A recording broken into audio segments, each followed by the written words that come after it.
Bulldozer चलने से पहले नोटिस देना जरूरी है और नोटिस के बाद सुनवाई होनी चाहिए। सुनवाई के बाद फैसला आना चाहिए और फैसले के बाद अपील का हक मिलना चाहिए। यह कानून है, यह संविधान है और यह भारत है। मगर बुलडोजर यह सब सुनता नहीं, बुलडोजर सिर्फ आदेश सुनता है। पिछले कुछ वर्षों में भारत में एक नई व्यवस्था आई है, इसका नाम है बुलडोजर न्याय। इसमें कोर्ट नहीं होता, वकील नहीं होता, गवाह नहीं होते, सिर्फ एक मशीन होती है और उस मशीन के पीछे एक राजनीतिक संदेश होता है।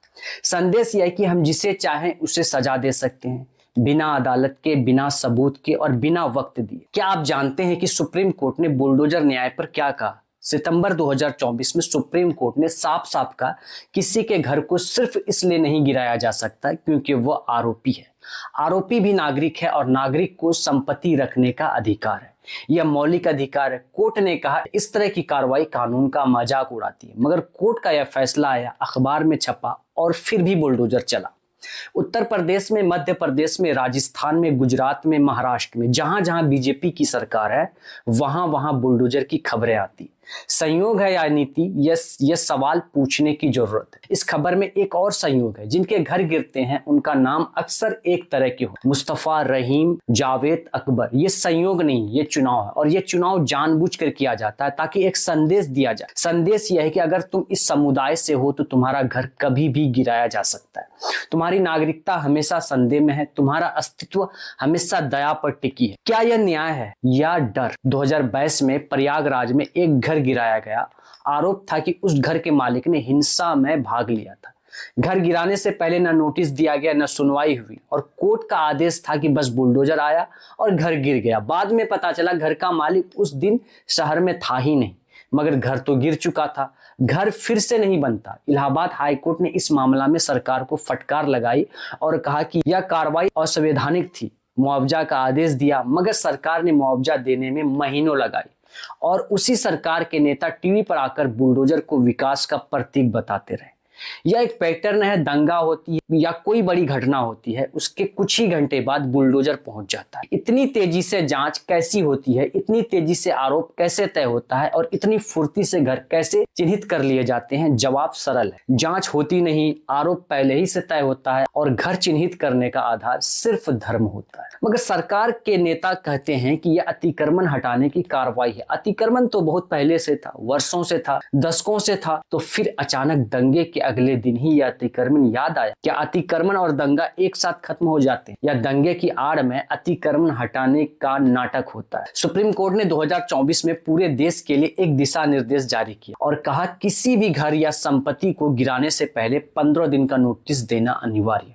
नोटिस में साफ साफ लिखा हो कि क्यों गिराया जा रहा है और संबंधित व्यक्तियों को अपना पक्ष रखने का मौका मिले और कार्रवाई की वीडियोग्राफी हो। और यह आदेश है सुप्रीम कोर्ट का और देश की सबसे बड़ी अदालत। क्या इस देश के बाद बुलडोजर रुक गए? उत्तर प्रदेश में जनवरी 2025 में एक मामले में आरोप लगा कि बिना नोटिस घर गिराया गया और मध्य प्रदेश में ऐसी खबरें आती। सुप्रीम कोर्ट का आदेश कागज पर है, बुलडोजर जमीन पर, और जमीन पर बुलडोजर जीत जाता है। अब जरा सोचिए, जिस देश में एक गरीब आदमी को अपना घर बनाने में पूरी जिंदगी लग जाता है, जिस देश में लोग ईंट ईंट जोड़कर छत बनाते हैं, उस देश में किसी का घर 1 घंटों में मिट्टी में मिला दिया जाए, उस पर क्या बीतती होगी? उसके बच्चे कहाँ जाते होंगे, उस बुजुर्ग माँ कहाँ रहती है और सामान कहाँ रखते हैं? सवाल ये पूछे जाने चाहिए मगर नहीं पूछे जाते। क्यों नहीं पूछे जाते? क्योंकि जिनके घर गिरते हैं उनके लिए सहानुभूति नहीं होती, उनके लिए पहले से बना हुआ नैरेटिव होता है आतंकी, दंगाई, घुसपैठी। ये लेबल इतनी तेजी से चिपका दिए जाते हैं कि घर गिरने से पहले उस इंसान की इंसानियत गिरा दी जाती है और जब इंसानियत गिर जाती है तो घर गिरने पर कोई नहीं रोता। यह इस खेल का सबसे खतरनाक चाल है।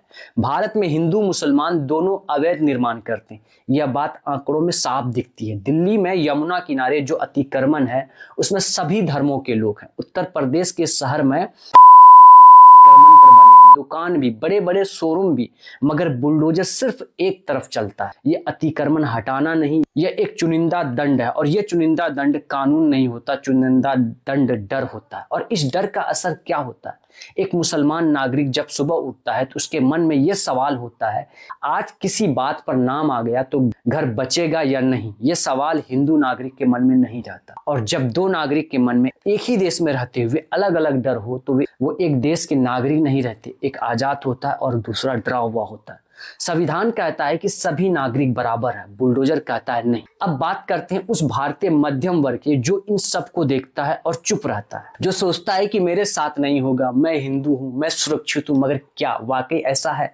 उत्तर प्रदेश में एक हिंदू दुकानदार का शटर गिराया गया। आरोप था कि उसने दंगाइयों को पनाह दी। किसी ने शिकायत की थी, जांच हुई या नहीं पता नहीं, दुकान बंद हो गए, परिवार बर्बाद हो, मगर किसी ने नहीं पूछा। जब कानून कमजोर होता है तो वह सबके लिए कमजोर होता है। और जब बुलडोजर एक समुदाय पर चलाया जा रहा है तो कल की गारंटी किसी के पास। लोकतंत्र में न्याय की एक प्रक्रिया होती है। वह प्रक्रिया इसलिए नहीं बनाई गई कि अपराधियों को बचाया जाए।